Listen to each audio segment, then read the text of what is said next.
वालेकुम। उम्मीद करता हूँ कि सब खैरियत से होंगे। जैसे कि आपको पता है कि हम एमएस वर्ड के कोर्स कर रहे हैं, तो एमएस वर्ड में आज हमारा जो लेक्चर नंबर वो 4 है। जो उसमें हमने आज करना है पैराग्राफ ग्रुप। पैराग्राफ ग्रुप में हमने bullets, numbering, multi level list, increase indent, decrease indent, left to right, right to left, sorting, show and hide, alignment, spacing, shading और बॉर्डर्स, इन सब को करना है। ये सारा जो पैराग्राफ का है, ये हमारे एक पैराग्राफ को सेट करने के लिए, तरतीब देने के लिए यूज़ होता है ग्रुप। तो जैसे कि ये आपको होम की टैब में पैराग्राफ वाला ग्रुप दिखाई दे रहा होगा। ये वाला हमने आज सबसे पहले ये नंबरिंग, ये बोल्ड्स नंबरिंग, उसके बाद ये multi level list, increase indent, decrease indent, ये सब कुछ करना है। तो देखते रहिए वीडियो को एंड तक। चलें जी, काम स्टार्ट करते हैं हम। सबसे पहले हमारे पास है बुलेट्स। ये किस लिए यूज होते हैं कि अगर हमने मतलब कि कुछ लिखा है इधर, जैसे कि मैंने लिखा इनपुट, इनपुट डिवाइस टाइप्स। तो ये मैंने लिखा है, मैंने इनको हेडिंग दी है। 3 दफ़ा क्लिक करने से पूरा पैराग्राफ सेलेक्ट होता है। मैंने इसका साइज इंक्रीज किया है, उसके बाद मैंने इसको बोल्ड किया, कंट्रोल 20 इसकी शॉर्टकट की है। उसके बाद मैंने इंटर करके नीचे आया। उसके बाद जो मैंने लिखा, मैंने कहा जी इनपुट डिवाइस है, माउस है। उसके बाद कीबोर्ड, और उसके बाद लगा लें हम जॉयस्टिक। तो ये हमारे पास क्या था कि इस तरह ये इनपुट डिवाइस टाइप्स हैं। तो अब हम इनको या तो नंबरिंग में या फिर बुलेट्स वगैरह में क्रिएट करना चाहते हैं। तो सबसे पहले आपने इन तीनों को सिलेक्ट कर लेना है। इस तरह सिलेक्ट करने के बाद आपने ये पैराग्राफ वाले ग्रुप में जाके ये जो बुलेट्स का ऑप्शन है, इस पर क्लिक करना है। क्लिक करने के बाद यहाँ से आप कोई भी डिज़ाइन दे सकते हैं, जैसे जो भी, मतलब कि मैंने ये डिज़ाइन देना है तो देखें इनको ये डिज़ाइन आ गया। ठीक है, अब आप ये डिज़ाइन ख़त्म करना चाहते हैं तो आपने क्या करना है, इसको फिर वैसे ही सिलेक्ट करना है, फिर वो बर्ड्स वाले ऑप्शन पे जाना और यहाँ से नन कर देना है। तो इस तरह ये लगती हैं। उसके बाद अगर आप इनके साथ कोई पिक्चर लगाना चाहते हैं तो आपने क्या करना है, डिफाइन न्यू नंबर बर्ड्स पे क्लिक करना है। उसके बाद डिफरेंट, ये आप कोई इस तरह की शेप्स कोई लगाना चाहते हैं वो लगा सकते हैं, या फिर आप कहते हैं कि नहीं हमने तो पिक्चर लगानी है, तो ये पिक्चर है, पिक्चर पे क्लिक करें। यहाँ से एक पिक्चर आ जाएगी, जैसे मैंने वर्क ऑफलाइन पे क्लिक किया है। यहाँ से मैं कोई पिक्चर लेता हूँ, जैसे ये मैं कंप्यूटर की पिक्चर लगाना चाहता हूँ और मैंने सिंपली ओके किया, तो देखें उनके साथ ये पिक्चर लग गई है। तो इस तरह आप पिक्चर भी लगा सकते हैं अगर लगानी हो तो। उसके बाद है हमारे पास नंबरिंग का ऑप्शन। नंबरिंग किस लिए यूज़ होती है कि अगर आप नंबरिंग लगाना चाहते हैं, जैसे कि ये मैंने लिखा है 1 2, या फिर ये वाली डिज़ाइनिंग या ये वाली डिज़ाइनिंग, इस तरह आप कोई भी डिज़ाइनिंग लगाना चाहते हैं। जैसे मैंने ये ABC लगा दी है, तो ये देखें ये ABC इनके साथ अब लग गई है, ठीक हो गया। अब अगर आप कहते हैं कि नहीं मैंने तो लगानी थी इस पे, नंबरिंग लगानी थी, तो आप यहाँ से नंबरिंग लगा सकते हैं। अब देखें ये 1 2 3 से स्टार्ट हुई है, आप चाहते हैं कि ये मेरी स्टार्ट होनी चाहिए 11 12 और 13 इधर आने चाहिए। तो ये किस तरह होना है, आपने इनको सेलेक्ट करना है। सेलेक्ट करने के बाद आपने ये क्लिक करना है। क्लिक करने के बाद आपने आना है सेट नंबरिंग वैल्यू में। सबसे नीचे जो सेट नंबरिंग वैल्यू का ऑप्शन है, यहाँ से आपने नंबरिंग सेट करनी है कि किस जगह से आपकी नंबरिंग स्टार्ट हो। मैं चाहता हूँ कि मेरी नंबरिंग इधर से स्टार्ट हो 11 12 और 13, तो मैंने ओके किया, तो देखें 11 12 और 13 हो गए।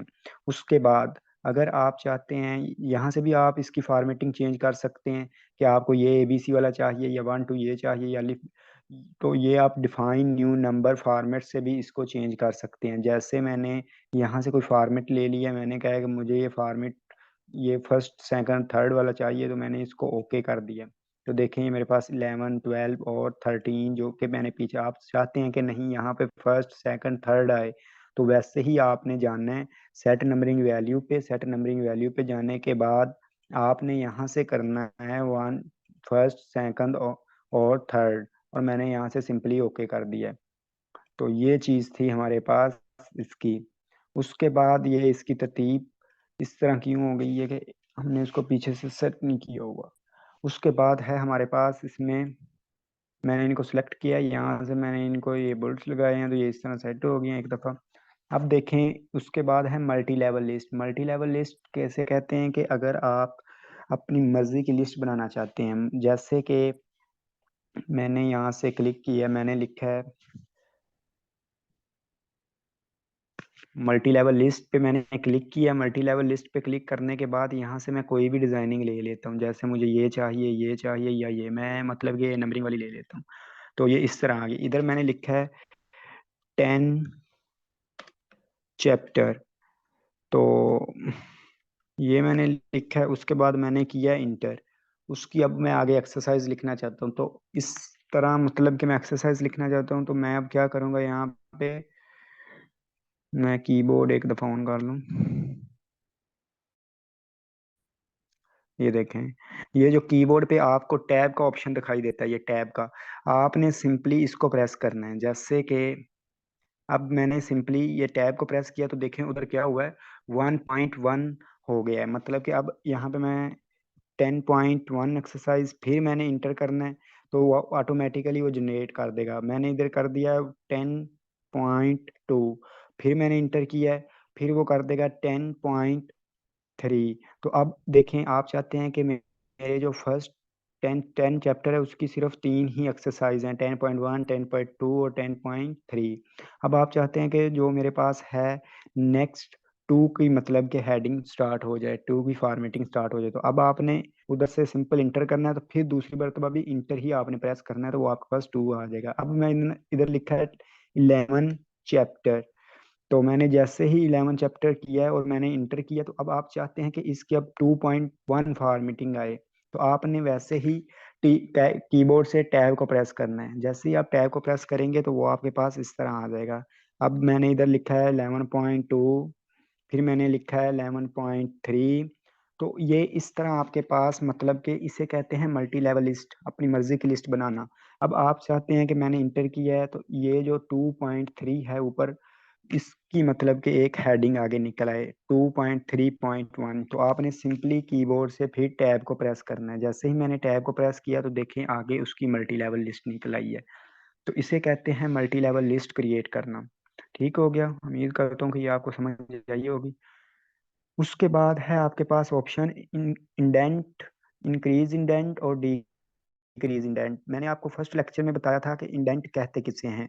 ये इंडेंट है हमारे पास, ये हमारे पास तो टॉप पे होता है और लेफ्ट साइड पे होता है। उसके बाद इसकी 2 टाइप्स हैं, एक हॉरिजेंटल है और एक वर्टिकल है। जितना मतलब कि एक पैराग्राफ को ये सेट करने में मदद देता है, उतना कुछ भी नहीं। ये इंशाल्लाह इसके लिए मैं एक स्पेसिफिकेशन वीडियो बनाऊंगा, एक अलग से वीडियो बनाऊंगा, जो कि मतलब कि आपको पूरी इंडेंट की होगी कि इंडेंट क्या होता है।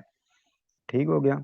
आज इंक्रीज इंडेंट का क्या काम होता है कि अगर आप इनपुट डिवाइस टाइप्स को आगे लेके जाना चाहते हैं, तो आपने ये इंडेंट, इंक्रीज इंडेंट पे क्लिक करना है, तो देखें उससे आपका वो जो है इनपुट डिवाइस टाइप्स हेडिंग, वो आपकी आगे जा रही है। अगर आप डिक्रीज करना चाहते हैं तो आप उसको क्लिक करें, वो पीछे आपके पास आएगा। तो ये काम होता है इंक्रीज इंडेंट का और डिक्रीज इंडेंट का। उसके बाद आपके पास ऑप्शन है, जैसे कि हम जब इंग्लिश लिखते हैं वो लेफ्ट टू राइट लिखते हैं, अब और उर्दू राइट टू लेफ्ट लिखते हैं। अब आपने यहाँ पे कुछ लिखना है, मतलब कि मैंने इंटर किया, इंटर करने के बाद आप यहाँ पे लिखना चाह रहे हैं, तो देखें यहाँ से लेफ्ट टू राइट लिखा जा रहा है। ये किस वजह से लिखा जा रहा है, ये पैराग्राफ के ऑप्शन में ये जो ऑप्शन है ना, left to right text direction, इसकी वजह से आप चाहते हैं राइट टू लेफ्ट लिखा जाए, तो आपने ये राइट टू लेफ्ट वाले पे क्लिक करना, तो देखें अब राइट टू लेफ्ट लिखा जाएगा। तो ये इसका होता है काम। उसके बाद है हमारे पास नेक्स्ट ऑप्शन है सॉर्टिंग का। सॉर्टिंग का क्या काम होता है कि आप, एक दफ़ा मैं इनको ख़त्म करता हूँ, मैंने ख़त्म किया है। अब देखिए मैं लेफ़्ट टू राइट ही करता हूँ, मैंने लेफ़्ट टू राइट किया, मैं इसका साइज़ थोड़ा सा और इंक्रीज़ करता हूँ। मैंने लिखा है 1, फिर मैंने लिखा है 3, फिर मैंने लिखा है 2, फिर मैंने लिखा है 4, फिर मैंने लिखा है 5, फिर मैंने लिखा 7 और फिर मैंने लिखा है 6 और 8। अब देखें, मैंने ये कुछ नंबरिंग लिखी है, ये नंबरिंग मैंने इनकी तरतीब नहीं लगाई। मतलब कि अब मैं चाहता हूँ कि ये एक तरतीब में हो जाए, स्मॉलेस्ट टू लार्जेस्ट या लार्जेस्ट टू स्मॉलेस्ट। इसको कहते हैं हम सॉर्टिंग करना, मतलब कि तरतीब देना, जो या तो स्मॉलेस्ट टू लार्जेस्ट हो जाए या लार्जेस्ट टू स्मॉलेस्ट हो जाए, जो नंबरिंग होती है हमारे पास। तो अब आपने क्या करना है, इनको सिलेक्ट करना है। इस तरह मैंने ये सिलेक्ट किए हैं। सिलेक्ट करने के बाद आपने जाना है सॉर्टिंग वाले ऑप्शन में। सॉर्टिंग वाले ऑप्शन में जाने के बाद यहाँ से आपको ये चीज दिखाई दे रही है, सॉर्ट टेक्स्ट। तो यहाँ से लिखा हुआ है असेंडिंग। तो आपने असेंडिंग का क्या मतलब है, स्मॉलेस्ट टू लार्जेस्ट। तो मैंने यहाँ से स्मॉलेस्ट टू लार्जेस्ट पे क्लिक करके, ये असेंडिंग पे क्लिक करके ओके किया। तो क्या हुआ है देखें, 1 2 3 4 5 6 7 8, उसने उनको एक तरतीब में रख दिया। आप चाहते हैं जो मेरे 8 है लार्जेस्ट टू स्मॉलेस्ट हो जाए, तो आपने सिंपली क्या करना है, सॉर्टिंग पे क्लिक करना है, यहाँ से आपने करना है डिसेंडिंग और ओके। तो उससे क्या हुआ है आप देखें, 8 7 6 5 4 3 2 1। तो इसे कहते हैं सॉर्टिंग करना। उसके बाद जो सॉर्टिंग से नेक्स्ट ऑप्शन है हमारे पास, उसे कहते हैं शो एंड हाइड का ऑप्शन। मतलब कि आप एक काम कर रहे हैं, आपने यहाँ पे टैब को प्रेस किया है, आपने स्पेस को प्रेस किया है, फिर आपने इंटर को प्रेस किया है, उसके बाद फिर आपने टैब को प्रेस किया है, स्पेस को प्रेस किया है, और फिर आपने इंटर को प्रेस किया है। अब आपसे कोई पूछता है कि मुझे बताएं कि मेरे पैराग्राफ में किस किस जगह पे टैब प्रेस हुई है, किस किस जगह पे स्पेस प्रेस हुई है, और किस किस जगह पे इंटर प्रेस हुआ है, या फिर किस जगह पे मेरे पैराग्राफ में पेज ब्रेक हुआ है। तो ये सब कुछ देखने के लिए हम शो एंड हाइड का काम यूज करते हैं, मतलब कि इस टूल का यूज करते हैं।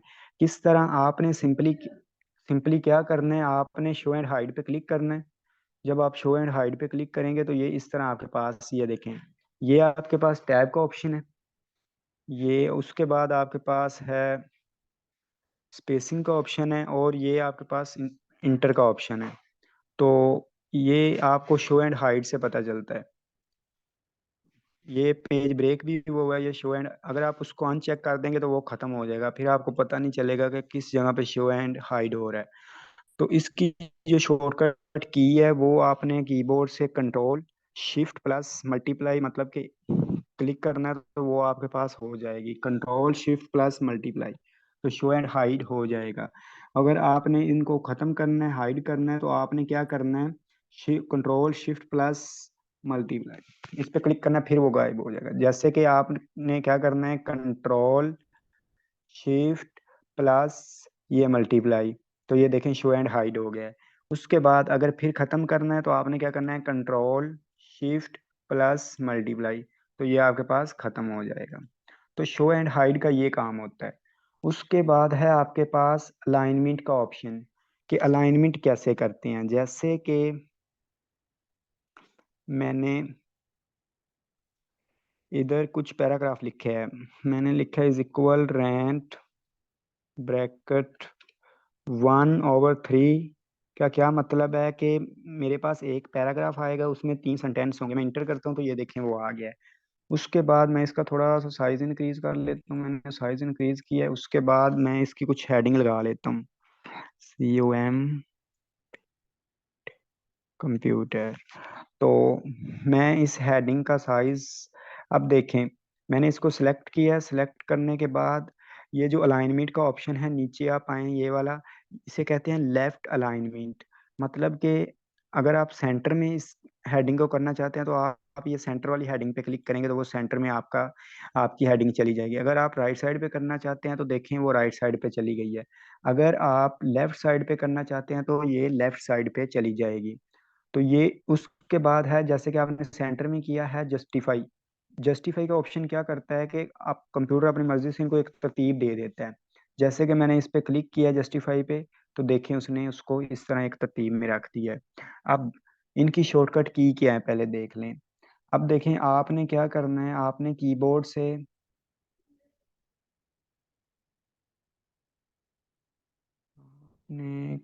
से सिंपली क्या करना है,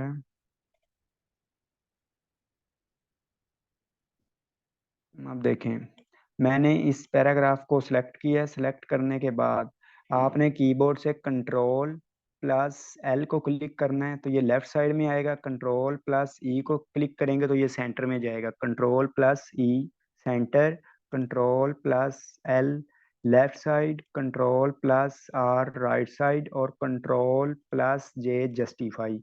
ये इनकी शॉर्टकट की हैं। ठीक हो गया। उसके बाद है आपके पास नेक्स्ट ऑप्शन है, और इनका क्या काम होता है। जैसे कि मैंने ये पैराग्राफ को सिलेक्ट किया अलाइनमेंट वाले, तो अगर मैंने यहाँ से लेफ्ट साइड क्लिक किया तो लेफ्ट साइड में क्या हुआ है कि जो मेरी लेफ्ट साइड की एक लाइन है वो तरतीब में होगी, राइट साइड मेरी तरतीब में नहीं होगी। अगर मैं सेंटर पे क्लिक करता हूँ तो देखें ना ही मेरी लेफ्ट साइड एक तरतीब में और ना ही राइट साइड और सेंटर। उसके बाद है आपके पास राइट साइड। राइट साइड में क्या होगा, आपका जो है ये देखें पैराग्राफ, वो जो राइट साइड है वो एक तरतीब में है और जो लेफ्ट साइड है वो तरतीब में नहीं है। तो ये अगर आपको कोई कहता है कि आपने मेरे पैराग्राफ को, जो मेरा आपका ये पैराग्राफ है इनकी दोनों जो दोनों साइड्स हैं लेफ्ट और राइट एक तरतीब में हो, तो आपने उसके लिए जस्टिफाई करना होता है। जैसे मैंने जस्टिफाई पे क्लिक किया तो देखें अब ये मेरी लेफ्ट साइड भी एक इक्वल हो गई है और राइट साइड भी एक तरतीब में हो गई है। तो बेसिकली आपने कभी गौर किया होगा जैसे कि न्यूज़पेपर आते हैं, न्यूज़पेपर में इंग्लिश वाले में ये इस तरह होती है तो उन्हें जस्टिफाई किया होता है। ठीक हो गया। तो ये काम होता है जस्टिफाई का। उसके बाद है आपके पास स्पेसिंग का। स्पेसिंग किसे कहते हैं कि हमारे पास दो तरह की स्पेस होती है, एक लाइन स्पेस होती है और एक पैराग्राफ स्पेस होती है। पैराग्राफ स्पेस क्या होती है कि जैसे कि मैंने इधर एक और पैराग्राफ लिखा है। अब देखें ये मेरे पास दो, पहले हम लाइन स्पेस देखते हैं कि लाइन स्पेस क्या है। मैंने इस पैराग्राफ को सिलेक्ट किया है, सिलेक्ट करने के बाद अगर आपको कोई कहता है कि आपने लाइन स्पेस 1.0 रखनी है या फिर 1.15 रखनी है या फिर 1.5 रखनी है या फिर 2.0 2.3.0, तो इस तरह आप रख सकते हैं। देखिए आप 3.0 लाइन स्पेस है। अगर आपको कोई कहता है कि आपने लाइन स्पेस 4.0 या 4.5 रखनी है, तो जब आप लाइन स्पेस वाले ऑप्शन पे क्लिक करते हैं तो देखें इधर वो ऑप्शन ही नहीं है। तो अब आपने क्या करना है, ये जो 3.0 है इसके जो नीचे आपको ऑप्शन दिखाई दे रहा है लाइन स्पेसिंग ऑप्शन, इस पे आपने क्लिक करना है। क्लिक करने के बाद आपके ये पैराग्राफ वाला डायलॉग बॉक्स ओपन हो जाएगा। तो आपने लास्ट देखें ये लिखा हुआ है स्पेसिंग, ये स्पेसिंग वाले ऑप्शन में आना है तो यहाँ पे लिखा है लाइन स्पेस। तो ये जो लाइन स्पेस के आगे लिखा हुआ है थ्री एट वाले ऑप्शन में, यहाँ से आपने जितनी आपको किसी ने कहा है, जैसे 4.5 मुझे कहा है तो मैंने ओके किया, तो देखिए अब इनमें 4.5 हो गई, अपनी मर्जी से कर सकते हैं। लेकिन बाय डिफॉल्ट जो हमारे मतलब के पैराग्राफ में सेट होती है वो 1.15 होती है। ओके। उसके बाद है आपके पास नेक्स्ट ऑप्शन है आपके पास पैराग्राफ स्पेस। जो पैराग्राफ स्पेस होती है या तो हमारे बिफोर होती है या आफ्टर होती है, मतलब कि या तो पहले होती है या बाद में होती है। जैसे कि आप आपको कैसे पता चलेगा, मैंने इन दो पैराग्राफ को सिलेक्ट किया है, सिलेक्ट करने के बाद अब मैंने एक दफ़ा ये देखें स्पेस रिमूव की हुई है, मैंने पैराग्राफ स्पेस नहीं दी, तो हमें पता ही नहीं चल रहा कि हमारे पास पैराग्राफ में स्पेस है या ये अलाइन है या पैराग्राफ स्पेस इनमें कोई पैराग्राफ है। अब आपने इनको सेलेक्ट करना है, सेलेक्ट करने के बाद ये लिखा है ऐड स्पेस बिफोर पैराग्राफ, आप पहले देना चाहते हैं तो इसमें क्या हुआ है, देखो वीडियो के ऊपर थोड़ी सी ब्लैक जगह आई है, मतलब कि ये दूसरे पैराग्राफ में मतलब कि स्पेस आ रही है। लेकिन जैसे ही आप सेकंड पैराग्राफ के लास्ट में देखें एंड पे, उसके आगे स्पेस नहीं है। अगर आप आफ्टर में भी देना चाहते हैं तो आफ्टर पे क्लिक करें, देखें अब डॉक्यूमेंट के बाद में भी स्पेस आ गई है। तो ये होती है हमारे पास पैराग्राफ स्पेस और लाइन स्पेस।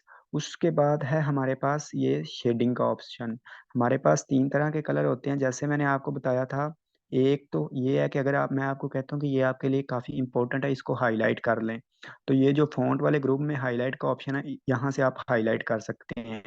एक आपके पास ऑप्शन है, मैं आपको कहता हूँ कि ये वाली जो लाइन है इसका जो टेक्स्ट फ़ॉन्ट कलर है ना वो रेड या कोई और होना चाहिए, जैसे कि मैंने रेड किया है तो ये रेड हो गया। एक होता है शेडिंग, पैराग्राफ शेड करना, टेबल कुछ भी शेड को फुल शेडिंग दे देता है। जैसे मैंने इस पे क्लिक किया तो देखें ये फुल शेडिंग आ गई है। तो ये तीन तो, एक हाईलाइट के लिए, एक फ़ॉन्ट का कलर चेंज करने के लिए और एक शेडिंग देने के लिए हमारे पास यूज़ होता है। उसके बाद है हमारे पास नंबरिंग। जैसे मैंने एक दफ़ा इसको कंट्रोल ए से ऑल सेलेक्ट किया और क्लियर फॉर्मेटिंग कर दिया, अपनी नॉर्मल हालत में आ जाए। उसके बाद मैंने इसकी जो है नो कलर कर दिया, इसको भी इसका मैंने साइज थोड़ा सा इंक्रीज किया। उसके बाद है आपके पास बॉर्डर्स। बॉर्डर का क्या काम होता है कि मैंने जैसे फर्स्ट पैराग्राफ पे क्लिक किया एक दफ़ा, मैंने यहाँ से बॉटम बॉर्डर, बॉटम बॉर्डर का मतलब है कि नीचे लाइन लगाना। टॉप बॉर्डर आप टॉप पे लगाना चाहते हैं, लेफ्ट साइड पे लगाना चाहते हैं लाइन, या राइट साइड पे लगाना चाहते हैं लाइन। उसके बाद जैसे ही मैंने लेफ्ट साइड पे लगाया है, मैं यहाँ से इंटर करूंगा तो वो लाइन मेरी साथ साथ चलती जाएगी, ये देखें। जैसे ही मैं इंटर करता जा रहा हूँ तो वो मेरे पास साथ साथ चलती जा रही है लाइन। इसी तरह अगर आप ये बॉर्डर खत्म करना चाहते हैं, आप नो बॉर्डर करें तो वो बॉर्डर आपके पास खत्म हो जाएगा। उसके बाद है आपके पास नेक्स्ट ऑप्शन है ऑल बॉर्डर्स। आप चाहते हैं इस पैराग्राफ के मतलब कि आउटसाइड चारों तरफ बॉर्डर्स लग जाए, तो आप यहाँ से ऑल बॉर्डर करेंगे तो बॉर्डर्स हो जाएगा। उसके बाद है आउटसाइड बॉर्डर का क्या काम है, जैसे कि मैंने इस वाले बॉर्डर को नो बॉर्डर किया है, ये मैंने नो बॉर्डर किया है। अब मैंने ये दो पैराग्राफ सेलेक्ट किए हैं, सेलेक्ट करने के बाद अगर मैं यहाँ से बॉर्डर लगाता हूँ ऑल बॉर्डर, तो देखें इसके इन साइड वाले अंदर वाली साइड में भी बॉर्डर लग रहा है, लेकिन मैं आपको कहता हूँ कि आपने सिंपली आउटसाइड बॉर्डर्स लगाना है। वो किस तरह, आपने इसको सिलेक्ट करना है, सिलेक्ट करने के बाद एक दफ़ा नो बॉर्डर करें, और नो बॉर्डर करने के बाद आप देखें यहाँ पे लिखा है आउटसाइड बॉर्डर्स। आउटसाइड बॉर्डर पे क्लिक करेंगे तो बाहर वाली साइड पे ही बॉर्डर्स लगेगा। और अगर आप चाहते हैं कि इनसाइड बॉर्डर्स लगे, यहाँ से एक दफ़ा नो बॉर्डर करें। इनसाइड का क्या मतलब होता है कि अंदर वाली साइड पे बॉर्डर लगाना, ये जो लगा हुआ है इसको कहते हैं कि इनसाइड बॉर्डर।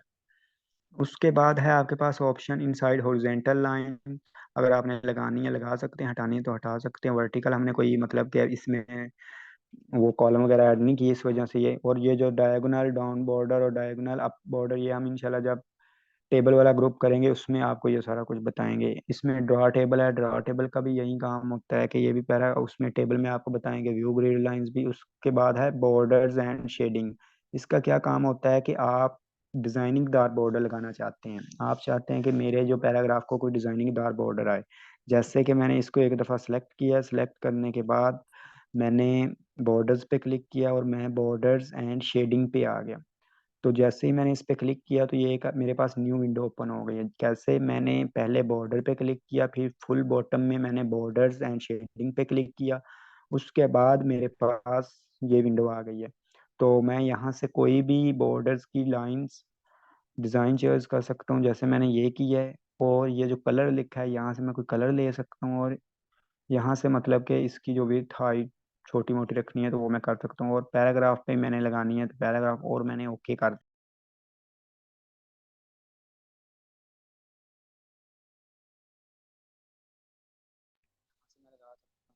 मैंने यहाँ से ऑल बॉर्डर किया है तो यहाँ पे भी वो लग गया है। तो मजीद का आज हमारा जो है वो पैराग्राफ का ग्रुप था जो कि हमने आज सारा कंप्लीट किया है। उम्मीद करता हूँ कि आपको समझ आई होगी। जो ना समझ आए तो कमेंट में आप पूछ सकते हैं। तो इसमें हमने ये सारा कुछ कर लिया है। कोशिश करनी है कि आप लोगों ने शॉर्टकट कीज़ ज़्यादा यूज़ करनी है और कीबोर्ड का इस्तेमाल करना है आप लोगों ने।